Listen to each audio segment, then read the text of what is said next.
Hey guys, तो देखो अब सभी के माइंड में आ रहा होगा कि भैया वो 3 साल के पेपर हम लोग सॉल्व करें, हमें ना वो 3 साल के पेपर मिल रहे हैं, हमें उनसे जो ऑब्जेक्टिव बनते हैं भैया बड़े क्वेश्चंस तो हम आपने बता दिए हैं कि ये है, लेकिन ऑब्जेक्ट नहीं मिल रहे हैं भैया। मतलब वो कहाँ से लें और पता कैसे चले कौन से में कौन सा आया है ना। और वो हम आपको अभी बता दें, वो भी टॉप 10, मतलब ऑब्जेक्टिव भी रहे साथ में बड़े क्वेश्चंस भी रहे, यानी कि 2 और 3 मार्क्स के। सोचो कितना अच्छा, मतलब ये सोचो ढूंढना भी नहीं पड़ेगा एंड डायरेक्ट मिल रहे हैं, है ना। एंड 2-3 साल नहीं, अगले 12 मतलब पिछले 12 साल तक के, समझ रहे हो, मतलब 12 साल 2011 तक के मिल जाएं, सोचो फिर क्या होगा। मतलब इतनी यार मेहनत कर रहे हैं एंड तुम लोगों की फिर भी 90+ ना जाए, ऐसा हो सकता है ना। तो बस ट्रस्ट करो एंड चैनल को सब्सक्राइब कर लो और अपने सभी फ्रेंड्स को यार वीडियो शेयर किया करो, ठीक है। एंड तुम सभी को याद भी होगा कि अपन ने एक मिशन बनाया था, मिशन 95, याद है ना। बस उसी पर वर्क करते जा रहे हैं। तुम लोग शायद तक भूल गए हो, लेकिन मैं नहीं भूलने वाला एंड मैं आप सभी को ये अचीव करवा के रहूँगा। अगर जो बच्चे बिल्कुल एक स्टार्टिंग से वीडियो देखते आ रहे हैं उनका तो ये जाएगा, ठीक है। मैं हिंदी भी करा दूंगा, मैं इंग्लिश भी करा दूंगा, सभी सब्जेक्ट करा दूंगा, मैथ्स छोड़कर शायद तक, आई थिंक मैथ्स छोड़कर, बिकॉज मैथ्स बहुत चीज़ें देखना पड़ता है, उसमें थ्योरम्स होती हैं एंड काफ़ी कुछ देखना पड़ता है ना। चलो अभी पॉइंट्स पे बात करते हैं कि अभी अपन को करना है फिजिक्स में टॉप 10 क्वेश्चंस। तो वो ये रहे, ये आपके इन सेट से भी ढूंढे गए हैं, ठीक है, इन वाले सेट से भी ढूंढे गए हैं एंड इनमें भी कॉमन है गाइज, ये क्वेश्चंस इन सेट्स में भी हैं, ठीक है। अगर अपन लोग इनके ये पेपर उठा के देखेंगे ना, ये क्वेश्चंस उठा के देखेंगे तो ये इसमें मिलते हैं, ठीक है, इस चीज में। ओके देन अब हमें देखना है कि सबसे पहले आप लोग ये जान लो, ये दोनों चीज़ें जानना इंपॉर्टेंट है। बच्चे बहुत ज़्यादा कंफ्यूज रहते हैं। इस वाले साइन का नाम होता है वेक्टर एंड देन इस वाले नाम का साइन होता है कैब एंड एक और नाम है, मतलब अगर आप लोग पता ही होगा, ये वाला है ना, डेल्टा, ठीक है, डेल्टा, ये वाला, ठीक है, इस वाले साइन को कहते हैं डेल्टा, ठीक है। ओके दिख रहा होगा ना, ओके, वो मैंने जल्दी में लिख दिया है। चलो क्वेश्चन नंबर 1 जो आता है हमारा, वैद्युतशीलता E0 का SI मात्रक है। आपको वीडियो पॉज करना है, बताना है इसका आंसर क्या है एंड देन कमेंट्स में बताना है कि आपके ये ऑब्जेक्टिव आपसे कितने बनते थे एंड बड़े क्वेश्चंस तो जहां तक बनते होंगे, है ना। ओके ये क्वेश्चन अब कब आया है, मेन बात आती है। 2020 में आया है, उठा के पेपर देख लेना, 2015 में आया है, 2014 में आया है, ठीक है। अगर ऐसा हो भैया के ऊपर शक हो रहा हो कि यार कहीं झूठ तो नहीं बोल रहे आप, तो देख सकते हो, है ना, उसमें कोई वो नहीं है।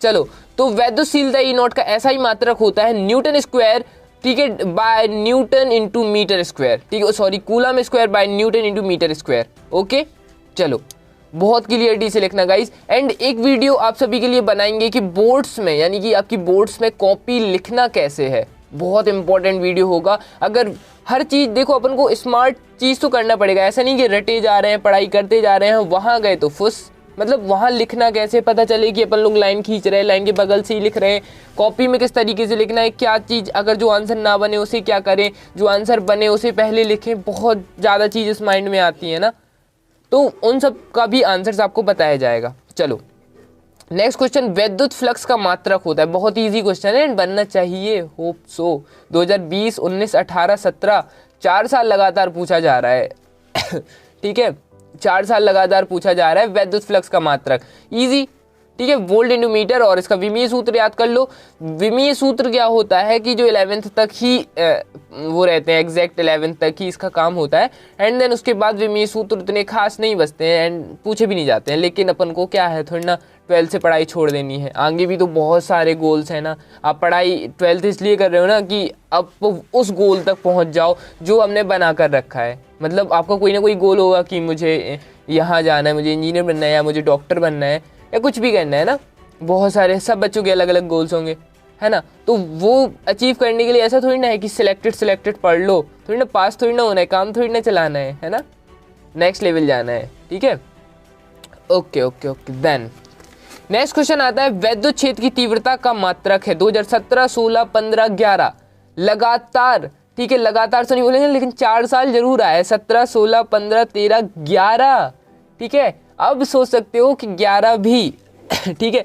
और बेसिकली आपको बता दें कि 2017 का जो पेपर था बहुत टफेस्ट पेपर था, दिस टफेस्ट पेपर है ना, क्योंकि ऐसा हुआ था उधर का लीक हो गया था 2017 का पेपर, एंड देन उन्होंने जब दोबारा लिए थे तो कयामत आ गई थी, है ना। चलो, वैद्युत क्षेत्र की तीव्रता का मात्रक है, देन हो जाएगा न्यूटन बाई कूलम, ठीक है, न्यूटन बाई कूलम।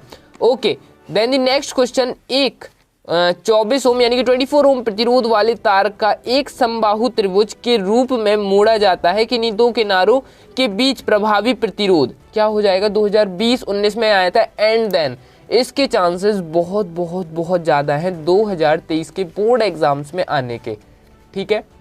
पक्का गाइज ये बोर्ड एग्जाम में आने के लिए बहुत बिल्कुल तत्पर है, ऐसे रेडी बैठा हुआ है कि मुझे कब मौका मिले एंड मैं कब छलांग मारूँ 2023 के एग्जाम में।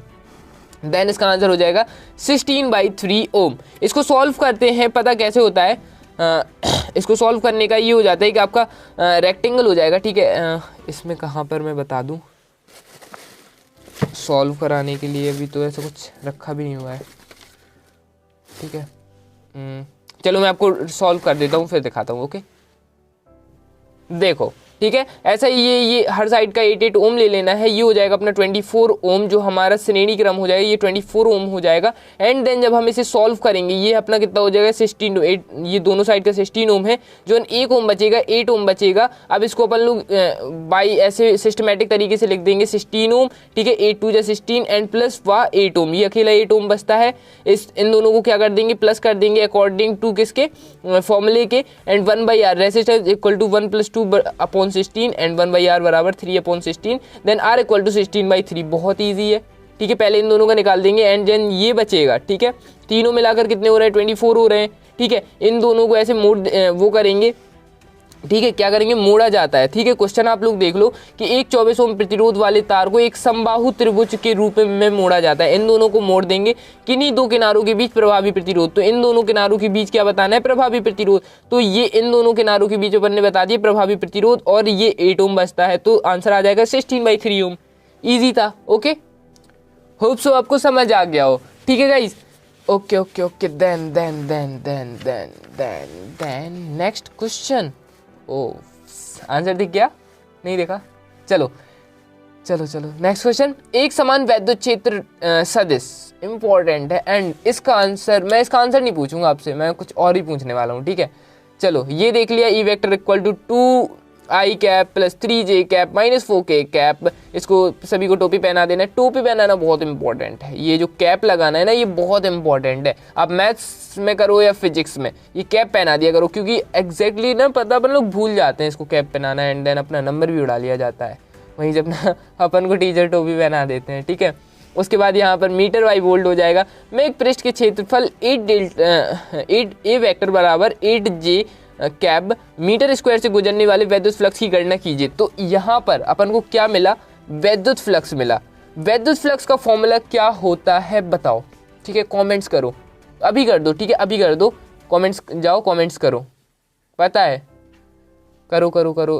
हो गया, नहीं बन रहा, ठीक है। आई थिंक काफ़ी लोगों पे बन गया होगा एंड देन काफ़ी लोगों पे नहीं बना होगा, ठीक है, ओके। देन यहाँ पर अपना आया 2019, 14, 13 में आया है, ठीक है, एंड देन 23 में आएगा, ठीक है। जब मैं दे रहा हूँ, जब ये सोचो पूरी किताब से 10 क्वेश्चन ढूंढ के दे रहा हूँ, एंड देन 2023 के हिसाब से तो दूंगा। अब यहाँ पर बस ये 2023 लिख नहीं पा रहा हूँ, बाकी मेरा बस चलता, तो इसमें एक और ऐड कर देता 2023, ठीक है। यहाँ पर हमें क्या क्या चीज़ें दी गई हैं, ई वेक्टर दिया गया है, ए वेक्टर दिया गया है, ये दोनों चीज़ें दी गई हैं, ओके, गिवन हमें मिल गया। ये 1 नंबर में आता है या 2 नंबर में आ जाए। उसके बाद फिर तीसरा चीज़ पूछता है वैद्युत फ्लक्स, सिंपल सा फॉर्मूला कर देना है, दोनों का इनटू कर देना है, ठीक है, दोनों का इनटू कर देंगे। और इसका बाद मात्रक हमें यहाँ क्वेश्चन ही में दिया गया है, सिंपल, कुछ नहीं था क्वेश्चन में, और देखने में कितना भयावह ऐसा डेंजर सा लगते हैं। फिजिक्स ऐसे ही है, क्वेश्चन देखो तो ऐसा डर टाइप का लगता है कि यार ये कैसे सॉल्व होगा, एंड सिंपल सा एक हल्का सा फॉर्मूला लगा दो। फिजिक्स का एक पता है फंडा बताऊँ, 2 समीकरण बनते हैं ज़्यादातर अभी, ठीक है, 2 समीकरण बनते हैं, फॉर्मूला लगता है, दोनों मिलते हैं, आंसर आ जाता है ना। ज़्यादातर तुमने देखो किसी भी इक्वेशन में लगा लो, समीकरण बने, फॉर्मूला यूज़ हुआ, एंड देन समीकरण के मान पे रखा, एंड अपना आंसर हाजिर, ठीक है, ऐसे ही होता है। ऑब्जर्व कर लेना, देख लेना, ट्राई कर लेना मेरे अकॉर्डिंग, ठीक है, ओके। अपना आंसर यहाँ पर आ गया 24 volt meter. Okay, next question guys अपना रहा नेक्स्ट क्वेश्चन, जो कि है 4 नंबर वाला क्वेश्चन, ठीक है।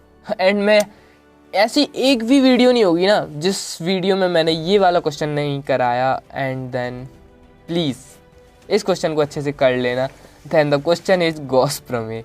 ओके, लिटरली मुझे खुद से लगने, आप बोलोगे कि भैया यार क्या बोर कराते रहते हो, गॉस गॉस गॉस, ऐसा हो जाता है ना यार। बहुत इंपॉर्टेंट है, बहुत बहुत बहुत ज़्यादा।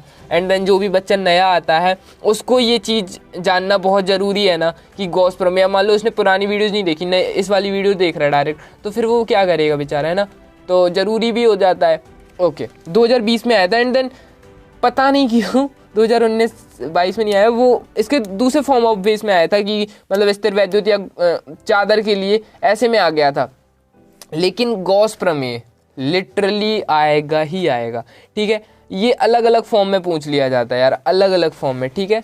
ओके, अब एक और क्वेश्चन अभी प्रेजेंट माइंड में क्या घूमता है कि भैया न्यूमेरिकल नहीं बनते। आपने थ्योरी बता दिया, आपने डेरिवेशंस बता दिए, आपने ऑब्जेक्टिव बता दिया कि हमको कहाँ से करने हैं, लेकिन अब आती है भैया न्यूमेरिकल की बारी। लेकिन वो कोई नहीं बताता। हमारे कोचिंग्स वगैरह में न्यूमेरिकल होते लेकिन झपते नहीं है, ठीक है। अभी जो 2 मैंने न्यूमेरिकल कराए हैं वो कितने ईजी थे, है ना, थे ना। उसी हिसाब से न्यूमेरिकल आते हैं, कठिन नहीं होते हैं, वो दिखा दिए जाते हैं, ऐसे दर्शाया जाता है कि वो कठिन है। नेक्स्ट आ गया है हमारे सामने न्यूमेरिकल।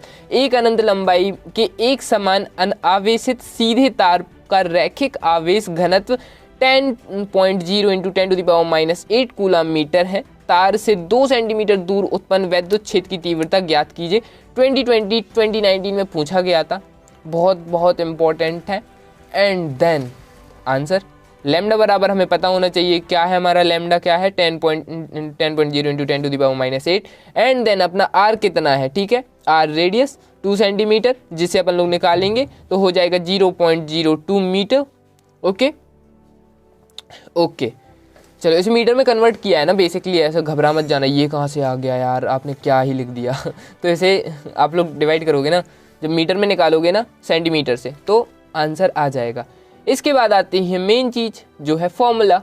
आता है फॉर्मूला, वही आना चाहिए, ठीक है। फॉर्मूला आ गया तो फिर बात खत्म, ठीक है। E = λ/2 πε0 × r = 1/1/4 πe0, फिर इंटू 2 λ/r। इसको बदल इस फॉर्म से इस फॉर्म में लिख दिया। कोई मतलब कुछ प्रॉब्लम तो नहीं है ना। ओके, अब इसी फॉर्म को हम लोग उतारेंगे यहाँ पर, ठीक है। 1 इंटू इसको पूरे को उतार देंगे यहाँ पर, ठीक है, 2 λ, ठीक है। यहाँ पर अपना आ जाएगा तो हो जाएगा 9 × 10⁻9 इंटू 2 × 10⁻10 9 × 10⁻9 इंटू 2 × 10 इंटू 10⁻⁻8 और फिर अपॉन में 0.02, क्योंकि नीचे क्या है अपना आर है, ठीक है। इसको ऊपर ले जाएंगे, ठीक है, 4 πε0 को। ओके, एंड देन सिंपल इसको मल्टीप्लाई वगैरह करके एंड देन आंसर फाइनली। बहुत इजी था। एंड देन आता है अपना 9 and the 10th question is very very very important, ठीक है। वैद्युत फ्लक्स से क्या तात्पर्य है, इससे आवश्यक सूत्र देखते हुए समझाइए। इजी है यार, देखो नहीं समझ आ रहा है ना वैद्युत फ्लक्स, चलो वैद्युत फ्लक्स आपको दिखा देते हैं यहाँ पर। यही रहा, ठीक है, ये रहा। वैद्युत क्षेत्र में स्थित किसी काल्पनिक पृष्ठ पर वैद्युत फ्लक्स उस पृष्ठ से होकर गुजरने वाली बल रेखाओं की संख्या की माप है। क्या सा कुछ अजीब लगा क्या? नहीं है ना। वैद्युत क्षेत्र में स्थित, ये वैद्युत क्षेत्र में स्थित किसी काल्पनिक पृष्ठ पर वैद्युत फ्लक्स, ठीक है, ये जो वैद्युत फ्लक्स है उस पृष्ठ से होकर गुजरने वाली रेखाओं की संख्या की माप है। सिंपल है, ठीक है।